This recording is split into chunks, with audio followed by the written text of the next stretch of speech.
कि पूत सपूत जनों जसुदा,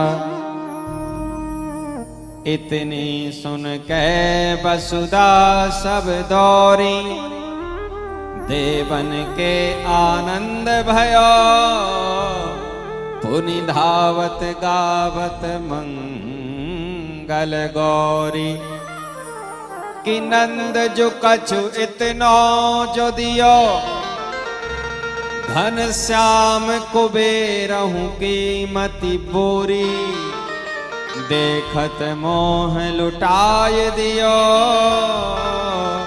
न बची बचिया छछिया न पिछोरी, देखत मोह लुटा। सज्जनों, ये होता है भगवान का उत्सव। भगवान के यज्ञ में, भगवान के उत्सव में, भगवान की कथा में यदि हमारा धन लगता है तो समझ लेना कि ये पक्की हमारी एफडी हो रही साहब, एफडी। इस जन्म में जो मिला ना, वो कहीं पिछले जन्म की एफडी थी। सो इस जन्म में हम भजा रहे हैं। और हम एक बात बोलते हैं, आज सुनो। देखो, एक व्यक्ति के किसान थे, उनके 4 बेटे थे। हमारी बात नहीं कर रहे हैं, सही में थे। तो उनके 4 बेटे थे। अब चारों बेटों को पिताजी ने बराबर बराबर हिस्सा दे दिया।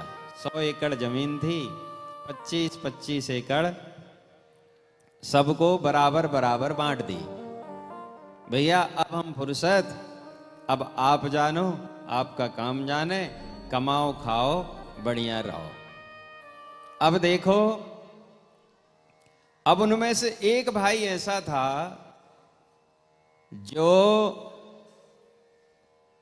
खेत जाता ही नहीं था, काम करता ही नहीं था। जब भी उसको समय मिले, जब भी उसके पास धन की कमी आए तो 1 एकड़ 2 एकड़ बेच दे। और कुछ भाई ऐसे थे जो बैलेंसिंग में रहे। हाँ भाई ठीक है, जितना हो गया ठीक है, कर लिया, हो गया, भोजन पानी की व्यवस्था हो गई, ठीक ठाक चल रहा है। अब देखो, उसमें एक भाई ऐसा है कि जो खूब मेहनत करे, दिन रात खेती में लगा रहे और बढ़िया फसल पैदा करे। सो अब जो भाई बेच रहा था उसकी जमीन भी यही ले ले, या आस पड़ोस के कोई भी बेचे उसकी जमीन ये खरीद ले, क्योंकि मेहनत कर रहा था। अब सज्जनों, उनमें से एक भाई ऐसा हो गया कि जिसके पास 25 एकड़ में से 25 फुट जमीन नहीं बची साहब, सब बेच ली। कुछ भाइयों ने और बेच ली, कुछ ने आने, एक के पास दिन दूनी रात चौगनी बढ़ते गई। जो मेहनत कर रहे थे उनके पास बढ़ी, और जिन्होंने मेहनत नहीं करी उनके पास घटी। कहने का तात्पर्य सज्जनों यह है कि जैसे कि, और समझाते हैं आपको, जैसे कि हम, ये यू आकार की एक नली है समझ लो, और एक तरफ इसमें पाप बैठा है, एक तरफ पुण्य बैठा है। दोनों कहते हैं ना भैया, पाप और पुण्य एक ही उसकी दोनों पहिए हैं। तो एक तरफ से पुण्य है, एक तरफ से पाप है। तो यदि हमने पाप किया, हम कहते हैं ना कईयों से कि भैया वो तो दिन रात पाप कर रहा है लेकिन बढ़ते जा रहा है, बढ़ते जा रहे हैं। साहब वो नहीं बढ़ रहा, उसके पुण्य घट रहे हैं, पाप तो यथावत हैं और बढ़ रहे हैं वो। अब जी दोनों तरफ से तो भरी है, यहां से उसने पाप किया तो यहां से पुण्य निकला, पुण्य निकलेगा तो पुण्य कोई बुरा करके तो नहीं जाएगा, वो केस से भी बच जाएगा, वो पुलिस से भी बच जाएगा, और उसको वो पाप जो है वो पुण्य के माध्यम से फायदा कर गया। अब धीरे धीरे धीरे धीरे एक समय ऐसा आएगा कि उसके समस्त पुण्य समाप्त हो जाएंगे। फिर पाप के बदले क्या निकलेगा?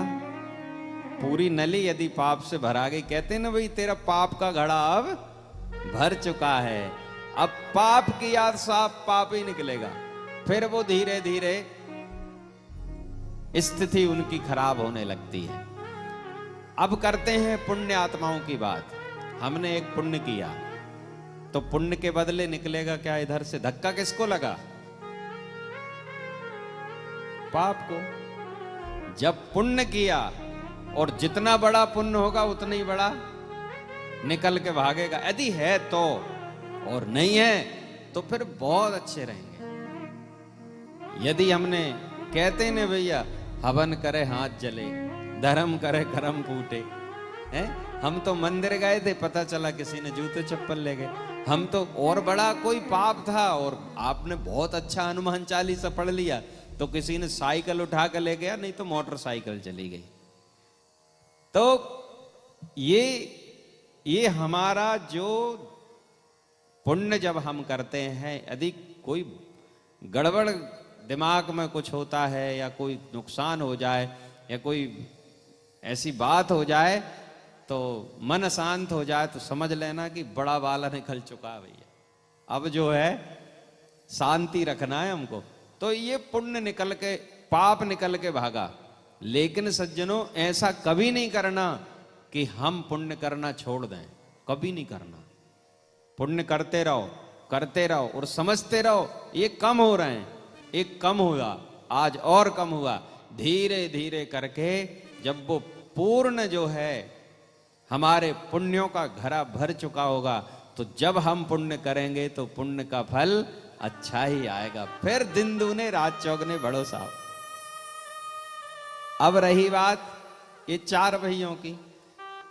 अब जैसे कि अब वो एक भैया है जिसकी संपूर्ण जमीन चली गई, ना तो देखो हमारे पास जो धन होता है, हम जो कमाते हैं उसमें सबका हिस्सा होता है, हमारा अकेले का नहीं होता। बहनों का, बेटियों का, पुत्र का, साधुओं का, संतों का, गौओं का, भगवान का, अतिथियों का, जहां तक कि हर एक जीव का हिस्सा उसमें होता है। अब इनका सबका हिस्सा यदि हम खाएंगे तो हम कहां जाएंगे? इसलिए कहते हैं कि भैया अब जो हम धन सत्यनारायण की कथा में लगाएं या किसी मंदिर में लगाएं या किसी गौशाला में लगाएं या भागवत कथा में लगाएं और या फिर इतने सारे भक्तों की सेवा में लगाएं, तो ये धन जो है ये अमिट होता है। जैसे हम बैंक में जाकर एफडी कर देते हैं ना, और फिर यदि 10-25 साल उसको देखो ही मती तो उसका ब्याज कितना लगता है? ब्याज कुछ तो मिलता होगा। तो ऐसे ही साहब ये सब समझ लो कि हमारे अगले जन्म के लिए एफडी हो रही है साहब, और वो तो साहब उसका ब्याज परमात्मा जो देगा वो एक के बदले पता नहीं कितना देगा, ये तो समझ से बाहर। क्योंकि